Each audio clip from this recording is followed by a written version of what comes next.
Enfin, ça faisait très longtemps que j'avais pas fait de vidéo où je montais un PC gamer. On m'a demandé une config à peu près à 800 € et je trouve que je me suis pas mal démerdé sur les pièces. Ce PC c'était pour faire quoi? C'était pour faire de la bureautique et du jeu vidéo. Et étant donné la personne qui va y jouer, ça va être des jeux notamment gratuits et pas mal de Battle Royale. Il va y avoir du Fortnite, peut-être de l'Apex Legends, du PUBG, du CSGO, il y aura également du Rocket League. Vous voyez un peu le topo. Mathis, je sais que tu regardes ces vidéos. Fais-le également jouer à Roller Champion, t'es obligé. Qu'est-ce qu'on aura donc dans cette config qui est juste derrière moi? Alors bon, ça non, parce que c'est mon téléphone. On aura donc toutes ces petites jolies pièces. Alors, il y a un écran et un clavier en plus, mais je vais pas les montrer dans cette vidéo. Donc on aura un petit ventilo Cooler Master qui sera en supplément du boîtier également Cooler Master, parce qu'il n'y en avait que 3 à l'avant et 0 à l'arrière. Ça me faisait chier, donc j'en ai acheté un autre en plus, enfin je lui en ai fait acheter un autre en plus pour qu'il ait bien 4 ventilos et avoir un bon airflow pour pouvoir ventiler le boîtier et le refroidir au mieux. Donc tant qu'à faire, j'ai pris du RGB parce que les 3 ventilos qu'il y a déjà dans le boîtier sont également RGB. C'est le Masterfan MF120 Halo. Au niveau de la RAM du classique, 2 x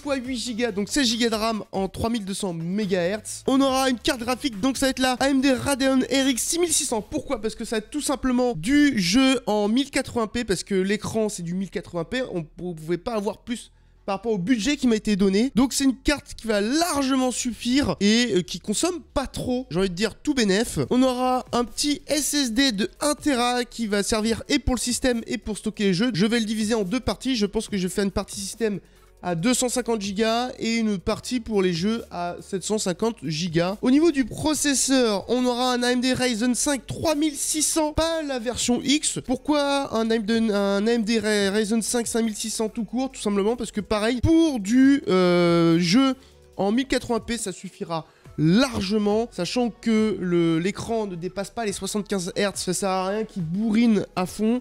Pour la bureautique, ça suffira largement, hein, ça va être surtout du Word, du Excel, etc. Donc voilà, il n'y aura pas besoin de plus. Au niveau de la carte mère, alors j'ai pas trouvé mieux en termes de rapport qualité-prix, elle avait l'air d'être pas mal. C'est une ASRock B450, c'est une carte ATX qui supporte donc les Ryzen 3e génération directement. On n'est pas obligé de mettre le BIOS à jour pour que ça soit supporté, mais je le mettrai à jour tout de même. Pourquoi je l'ai pris? Tout simplement parce que ça suffit largement au niveau des fonctionnalités. Elle avait en plus un petit côté RGB. Bon, je me suis dit, il y avait déjà des ventilos RGB. On a le processeur ici, donc pourquoi pas. Je crois pas que le ventirad intégré soit déjà RGB. Je vais laisser d'ailleurs le ventirad intégré, ça suffira largement pour l'utilisation qui va en être fait. Mais voilà, il y avait tout ce qu'il fallait. Il n'y a pas besoin de plus au niveau des prises USB, etc. Il y a ce qu'il faut. Plutôt un bon rapport qualité-prix que j'ai eu sur cette carte mère. Et d'ailleurs, l'une des rares disponibles sur Amazon. Donc bon, ouf. On aura eu tout ça avant Noël. Et enfin... Alors enfin, c'est pas le dernier truc, hein. Au niveau de l'alimentation, j'ai pris une Aerocool Luxe de 650 watts qui sera largement suffisant là aussi pour alimenter et le processeur, la carte mère, le disque dur RAM, ainsi que la carte mère. Je ne crois pas que ça soit du modulaire, c'est du classique, hein, même pas semi-modulaire. Et donc au niveau du boîtier, on est sur un Cooler Master, c'est un CMP 520. Voilà la référence, si jamais le boîtier vous intéresse. Donc on avait un boîtier d'assez grande taille, donc au niveau de la ventilation, c'est toujours mieux. Et on avait 3 ventilos RGB d'intégrer directement, mais seulement 3 à l'avant. Donc on n'avait pas à l'arrière, je trouvais ça dommage. Et du coup, ce qui a dû forcer le rachat d'un ventilo supplémentaire, mais bon, c'était pas trop cher, donc ça va. En tout cas, c'est parti pour le montage. On va virer tout ça. Voilà, donc j'ai gardé la carte mère, la barrette de RAM et le processeur, parce que c'est ce qu'on va installer en premier. Donc on va commencer par déballer la carte mère, une boîte tout à fait classique. Et on tombe directement sur la boîte en carton avec ASRock, donc c'est tout ce qu'il y a de plus simple. Alors qu'est-ce qu'on a là-dedans? Donc évidemment, on aura des notices. Bon, c'est pas très intéressant. On aura un disque, alors ça c'est pas mal. Alors, se disant en passant, il est beau le disque, mais bon, quel boîtier va avoir un lecteur CD maintenant? On a évidemment le cache pour le boîtier, encore de la notice. On aura un câble SATA de fourni comme d'habitude. Et enfin la carte mère. Ah, dans un blanc comme ça, je la trouve stylée. Franchement, pour le prix, elle a du style, sachant que cette partie-là va être en RGB. Je crois que là aussi, il va y avoir du RGB. Donc, et là aussi, on a un cache M.2 pour refroidir un peu les disques durs en M.2, ça c'est plutôt cool, avec des bons matériaux au niveau des blocs. Alors ça c'est du plastique par contre, ça c'est en métal, ça aussi. Ça, il y a métal et plastique. Et là, c'est... Alors, c'est du plastique ou du métal? Là, c'est du métal, hein. Donc, franchement, agréablement surpris de la carte mère, que je trouve plutôt sympa. Ok, alors je vais venir couper ça, là. Voilà, donc ça, c'est chose faite. La carte mère a été libérée. Ce qu'on va faire dans un premier lieu, c'est qu'on va mettre les barrettes de RAM juste ici. 1 sur 2 à chaque fois pour le duo. Donc, barrettes de RAM que l'on va venir, évidemment, enlever de son carton. Bien faire attention au sens. Donc là, je suis bon. Les petits clics. Là on est bon, c'est fixé. On va donc passer au processeur que l'on va mettre sur le support, bien entendu. Alors, on va voir ce qu'il y a de fourni. Alors, heureusement j'ai de la pâte thermique, mais je sais plus s'il y en a de fourni dans les boîtes de processeurs. Alors, évidemment, on aura des notices. On aura également le processeur juste ici. Voilà. On aura le ventirad juste là. Ah, ok, il y a déjà de la pâte thermique de pré-appliquée sur le ventirad, donc pas besoin de pâte thermique, même si là, c'est un petit peu souffert quand même. Je pense que je vais en remettre un petit coup pour être sûr. Ventirad qui ne sera pas RGB par contre. Alors, il y a plein de cochonneries là. Qu'est-ce qui s'est passé? Hop, oh, un petit peu dommage. J'aurais bien voulu un petit RGB quand même pour aller avec les autres ventilos. Mais bon, voilà, du classique, j'ai envie de dire. Les ventirad AMD d'ailleurs sont vraiment pas mal pour faire le taf au début. Donc ça, j'ai envie de dire, c'est plutôt pas mal parce que les ventirad Intel, c'est de la daube. Et ce sera tout dans la boîte. Donc attention toujours au processeur hein, à ne pas défoncer les pins en dessous parce que sinon bah, c'est la merde pour les remettre droites. Et autant vous dire que j'ai déjà réussi à remettre des pins droits pour faire fonctionner un processeur, mais c'est ultra galère. Et là je vérifie quand même que tout soit bien droit. Ok, ça me semble bon, tout est droit, donc on va pouvoir mettre le processeur dans son socle. Donc on a toujours une petite marque pour annoncer le sens dans lequel il faut le mettre. Normalement, voilà, on a le petit triangle juste ici, je sais pas si vous allez le voir. On va venir déclipser là, voilà, voir le petit détrompeur ici. Enfin, c'est pas un détrompeur, mais la petite flèche, donc ça va aller dans ce sens-là. Hop, il y a juste à le poser, hein, vous voyez, je tiens à le rappeler, processeur, on vient le poser dans le socket, il n'y a pas à forcer.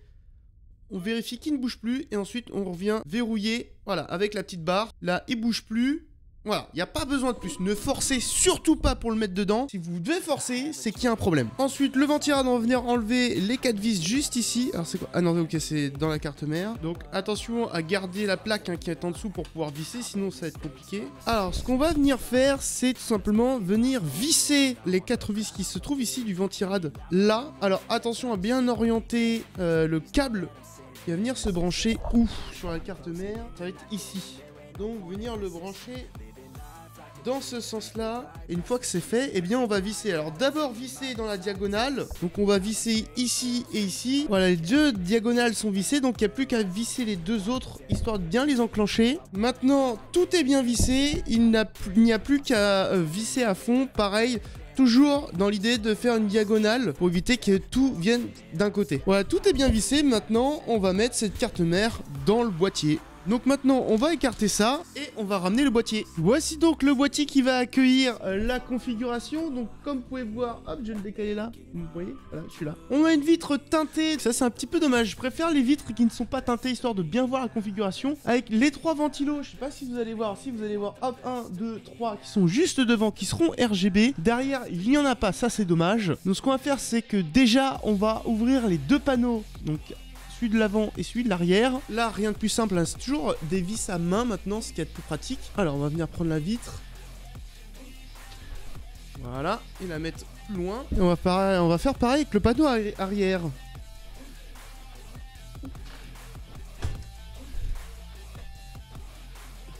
Pareil, on va le mettre plus loin. Donc voilà, là on voit un petit peu mieux. Donc on voit les trous pour faire passer les câbles. Pareil, il y en a ici. On va venir retourner hop, le boîtier pour voir un peu. Donc contrairement à l'autre boîtier que je vous ai présenté il y a pas si longtemps que ça, on n'aura pas de petit hub pour les ventilos. Donc il faudra tout brancher sur la carte mère. Donc évidemment on a tous les câbles ici donc pour faire marcher les boutons, les ports jack et USB. On aura de la visserie juste ici et ce sera tout. On pourra mettre les SSD pardon ici également. Et là évidemment on va venir placer l'alimentation. Et voilà, il n'y a pas besoin de plus. Alors ça va être tout ce qui est pour les ventilos. Ça c'est pour les boutons du boîtier. Ça va être une alim du ventilo. Après ça pour venir régler. Ah je pense que c'est oui, ok. Je crois que ça a été branché ici.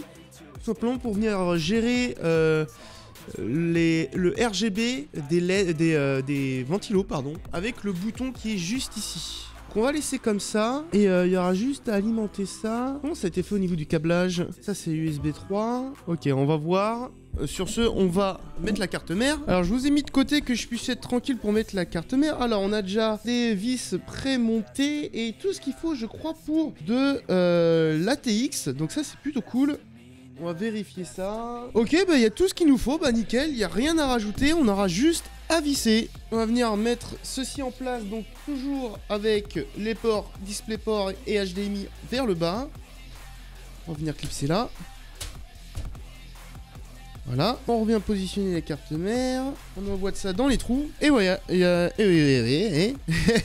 n'y a plus qu'à visser. C'est bien, on a des petits liserés fournis, histoire de bien faire le câble management, on va essayer de faire au mieux. Alors normalement ça devrait être ces vis là, juste ici, je sais pas si vous allez voir. Ok, maintenant tout est vissé, ça s'est vraiment très bien passé, c'est rare que ça se passe aussi bien. Ce que je vais faire avant toute chose, c'est brancher tous les petits câbles qu'il y a tout en bas, qui sont vraiment les plus chiants. Une fois que ce sera fait, je pense que là, le plus dur sera passé. Voilà, ça, c'est fait. Maintenant, je vais retourner de nouveau le PC et je vais installer la carte graphique ainsi que le ventilo supplémentaire. Alors, c'est parti pour découvrir cette carte graphique. Alors, c'est une XFX SWFT 210. Je connaissais pas cette marque. Donc ça vient toujours dans son carton noir. Bien emballé. Quelques notices. On va venir enlever la carte. Le plastique pareil, on s'en fout. Donc voilà la carte graphique, donc assez petite, ça c'est plutôt cool. Elle pourra rentrer dans plein de boîtiers. Et en plus de ça, elle a de la gueule quand même. Donc on a une petite plaque derrière, alors qui semble être en plastique. Ouais, je pense que c'est du plastique, pardon. XFX, juste derrière, on aura le petit cache là pour les connecteurs. Juste devant, pareil, on aura une petite plaque en plastique, mais voilà, avec deux bons gros ventilateurs, une carte plutôt mince, donc il faudra un pin, enfin un connecteur 8 pins pour venir l'alimenter, donc tout ce qu'il y a de plus classique. Donc mine de rien, une petite carte qui a quand même de la gueule, je trouve, hein. C'est plutôt pas mal. Donc on aura sur cette carte, donc un DisplayPort ici, on aura un autre DisplayPort juste ici, ensuite on aura un HDMI et je crois un deuxième HDMI, non, un troisième DisplayPort. Alors à savoir que ce sont des DisplayPort 1.4 et un HDMI 2.1, donc c'est une carte qui est donnée pour faire du 1080p. On a 8 Go de RAM dédié sur cette carte graphique, donc c'est plutôt pas mal, hein. Pour du 1080p, je pense que ça va faire largement l'affaire. Je suis pressé de tester ça. Donc on va venir l'installer dans le port. On va venir voir ce qu'on aura besoin d'enlever. Donc ça va être les deux ici. Donc malheureusement ça se casse, hein, ça se dévisse pas. Une fois que c'est enlevé, on ne pourra plus en remettre. Donc faites bien attention à bien identifier ce dont vous avez besoin. On est bon. On va venir hop, déclipser ici pour pouvoir tout simplement mettre la carte. Voilà, venir clipser. Là c'est bon, on peut plus l'enlever. Alors il reste un petit bout de plastique là. Alors il y a un interrupteur là, je sais pas à quoi ça sert. Et là on va venir évidemment visser là pour bien fixer la carte. Ok, on est bon. Autour du ventilateur supplémentaire, le ventilateur qui est juste ici avec les vis et les câbles. Alors c'est la première fois que je vais en mettre un. Il est assez costaud, ça c'est plutôt pas mal. Donc en 120 mm, on a ici un petit cache, un petit connecteur et les vis pour le visser bien entendu sur le boîtier. Donc c'est tout simplement un adaptateur là pour le brancher sur certaines prises avec le petit cache exprès pour pas que ça vienne s'enlever. Alors le ventilateur, donc on aura une prise évidemment pour le brancher, on aura une prise là pour brancher également, donc on va voir comment on va le mettre. Alors est-ce qu'on a le sens, est-ce qu'on a une flèche pour indiquer le sens?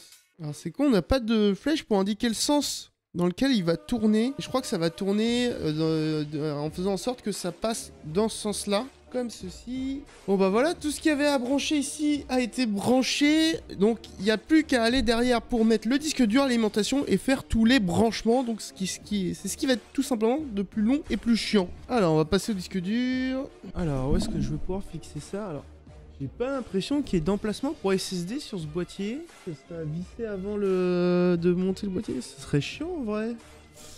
Bon, ce que je vais faire, c'est que je vais le mettre dans la petite cage là. Et puis on va visser. Hein. Voilà, on va le mettre dans la cage dedans là. Parce que c'est ce qui va être de plus simple. Voilà, c'est vissé. Heureusement, j'avais en stock des vis de la bonne taille. Donc on va remettre ça dans le boîtier. Et maintenant on va mettre l'alimentation. Donc voilà la tête de l'alimentation qui est une tête d'alimentation hein, tout simplement avec évidemment la prise, l'interrupteur. Donc c'est bien un non modulaire et c'est tout simple, on va venir l'encastrer ici, visser et ce sera bon. Maintenant il n'y a plus qu'à faire les branchements. C'est vraiment ce qu'il y a de plus chiant.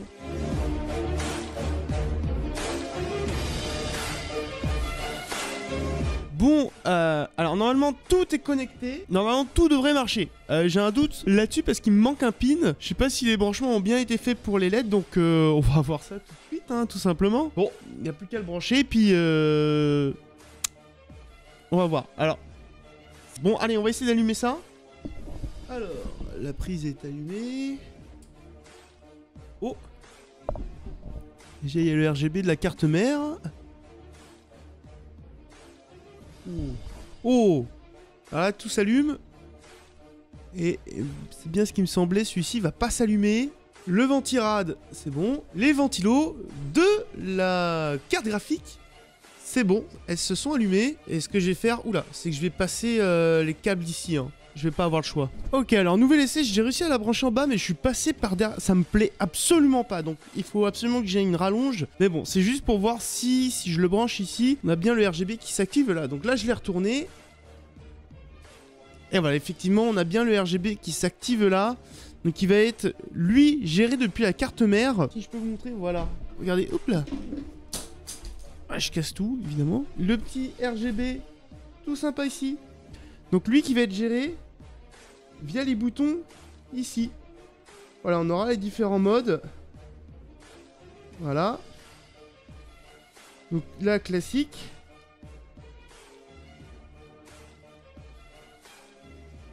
Voilà. Hop. Et du coup, celui qui est là va être géré par la carte mère. Tout comme les LED qui sont ici. En tout cas, tout est fonctionnel. Il n'y a plus qu'à faire le câble management que je vais tout simplement vous passer parce que c'est long et chiant. Et il n'y aura plus qu'à installer Windows 10. Pareil que je vais vous passer parce que je crois que j'ai déjà fait une vidéo dessus. J'espère que cette vidéo en tout cas vous aura plu. Et sur ce, moi je vous dis à dans une prochaine vidéo. Ciao tout le monde. Bye bye.